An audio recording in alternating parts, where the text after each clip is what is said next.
آخری دستک کہتے ہیں مردے کبھی بات نہیں کرتے مگر اگر انہیں بات کرنے کی ضرورت ہی نہ ہو۔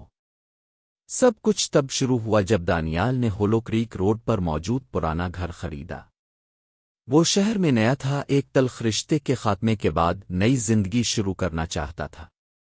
گھر مکمل تھا، سستا، ویران اور گھنے درختوں کے درمیان، شاید کچھ زیادہ ہی ویران۔ جب وہ ایجنٹ سے ملا تو اس نے عجیب ہچکچاہٹ ظاہر کی۔ یہ ایک خوبصورت گھر ہے، ایجنٹ نے چابی گھماتے ہوئے کہا، بس کچھ لوگ کہتے ہیں کہ یہاں ایک بوجھل سی فضا ہے، برے خواب آتے ہیں۔ دانیال ہنس دیا۔ بھوتوں کی کہانیاں بچوں کے لیے ہوتی ہے، شاید نہیں۔ پہلی رات خاموش گزری، ٹھنڈی ہوائیں، چرچراتی لکڑیاں، دور کہیں الو کی آواز، سب نارمل لگا۔ دانیال نے بستر لگایا، آگ جلائی اور نیند میں ڈوب گیا۔ مگر دوسری رات سب بدل گیا۔ ٹھیک 3:13 پر دانیال کی مکھ کھل گئی۔ دھیرے دھیرے بھاری آواز میں دروازے پر دستک ہو رہی تھی۔ ٹھک ٹھک ٹھک، دل تیزی سے دھڑکنے لگا۔ کون ہو سکتا ہے، اتنی رات گئے؟ دانیال نے ٹارچ اٹھائی، آہستہ قدموں سے دروازے تک گیا۔ چھوٹی سی در سے باہر جھانکا، کوئی نہیں تھا۔ ہچکچاتے ہوئے اس نے دروازہ کھولا۔ ٹھنڈی ہوا اندر لپکی۔ سامنے کچھ بھی نہ تھا، صرف اندھیرا اور سرسراہتے درخت۔ دانیال نے خود کو سمجھایا کہ یہ بس وہم ہے، مگر دل کا بوجھ بڑھتا گیا۔ تیسری رات دستک پھر آئی، اس بار آواز اور بھی بھاری تھی، زیادہ زوردار، زیادہ بےتاب۔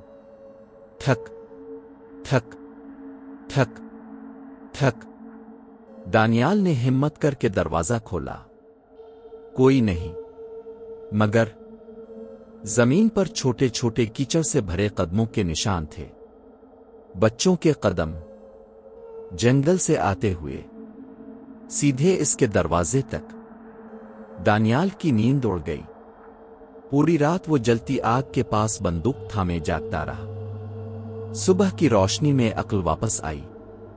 شاید کسی جانور کا کام ہو، شاید کوئی شرارتی بچہ۔ مگر جب وہ ناشتہ کر رہا تھا، اس کی نظر کچن کی میز پر پڑی ایک چیز پر گئی۔ ایک تصویر اس نے اٹھائی۔ تصویر میں اس کا اپنا گھر تھا، دور درختوں کے بیچ سے کھینچی گئی تصویر، اور گھر کے دروازے پر خود دانیال کھڑا تھا، سویا ہوا، بے خبر۔ دانیال کے ہاتھ کانپنے لگے، کوئی اسے دیکھ رہا تھا۔ 5ویں رات تک دانیال کا حال برا ہو چکا تھا، آنکھوں کے گرد سیاہ حلقے، ہاتھوں میں کپکپاہٹ، دروازہ، کھڑکیاں، ہر چیز بند۔ لیکن 3:13 پر پھر دستک ہوئی، مگر اس بار دروازے پر نہیں، بلکہ اس کے بستر کے برابر والی کھڑکی پر۔ ٹھک ٹھک ٹھک، دانیال کا جسم سن ہو گیا۔ کھڑکی پر موٹا پردہ تھا، باہر کچھ نظر نہیں آ رہا تھا۔ کئی لمحے گزرے، پھر اس نے پردہ آہستہ سے ہٹایا۔ کچھ نہیں تھا، بس درختوں کی جھومتی ہوئی پرچھائیاں۔ وہ سکون کا سانس لے کر بستر کی طرف مڑا، اور وہیں جہاں اس کا سر ابھی رکھا تھا، 3 چھوٹے چھوٹے کیچڑ سے بھرے ہاتھوں کے نشان۔ اگلی صبح دانیال نے فیصلہ کر لیا، بس بہت ہو گیا۔ وہ شہر چھوڑ کر بھاگنے لگا، سامان باندھا، گاڑی میں ڈالا اور دیوانہ وار نکل پڑا۔ لیکن جیسے ہی اس نے گھر کے باہر قدم رکھا، اس نے دیکھا درختوں کے بیچ دور کہیں ایک ننھی سی شکل کھڑی تھی، ایک بچی، گندا سفید لباس، مٹی سے اٹے پاؤں، بے چہرہ، آنکھوں کی جگہ خالی خلا۔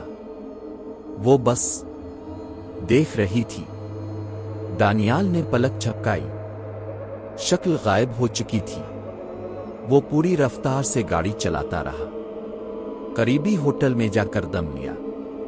آخرکار وہ خود کو محفوظ محسوس کرنے لگا، لیکن رات کو 3:13 پر ہوٹل کے کمرے کی کھڑکی پر دستک ہوئی۔ ٹھک ٹھک ٹھک۔ دانیال نے کپکپاتے ہوئے سر گھمایا۔ کھڑکی پر ایک ننھا زرد چہرہ چپکا ہوا تھا، ایک شیطانی مسکراہٹ کے ساتھ۔ دانیال نے چیختے ہوئے دروازہ کھولا، راہداری میں بھاگا، دروازے کھٹکھٹائے، مدد کے لیے چلایا، مگر کوئی جواب نہ آیا، جیسے پورا ہوٹل خالی ہو چکا ہو۔ وہ بھاگتا ہوا پارکنگ لاٹ میں پہنچا، مگر وہاں بھی کچھ نہ تھا، نہ گاڑیاں، نہ سڑکیں، نہ موٹل، صرف گھنے اندھیرے درخت ہر طرف، اور درمیان میں اس کا پرانا گھر، ہولو کریک کا پرانا منحوس گھر۔ گھر کا دروازہ آہستہ آہستہ کھلنے لگا۔ ہمسایوں سے ایک دھیمی آواز آئی، واپس آ جاؤ دانیال، تم جا نہیں سکتے، تم آخری مہمان ہو۔ پھر اندھیرے سے چھوٹے چھوٹے کیچڑ سے بھرے ہاتھ نکلے، کپڑوں کو پکڑتے، جسم کو کھینچتے۔ دانیال چیخا، تڑپا، مگر کوئی فرار نہیں تھا۔ وہ ہاتھ اسے اندھیرے میں گھسیٹ لے گئے۔ دروازہ پیچھے سے زور سے بند ہو گیا۔ اس دن کے بعد دانیال کو کبھی کسی نے نہیں دیکھا، مگر کہتے ہیں آج بھی اگر کوئی رات کو ہولو کریک کے اس سنسان راستے سے گزرے تو 3:13 پر گھر کے اندر سے دستک سنائی دیتی ہے، ٹھک ٹھک ٹھک۔ اور اگر کوئی جھانکنے کی ہمت کرے تو دیکھتا ہے ایک ادھر چکا پٹے لباس میں ملبوس آدمی دانیال دروازے پر دستک دے رہا ہوتا ہے، باہر نکلنے کی بھیک مانگتے ہوئے، لیکن کوئی دروازہ نہیں کھولتا، کیونکہ جو ایک بار دروازہ کھول دے وہ کبھی واپس نہیں آتا۔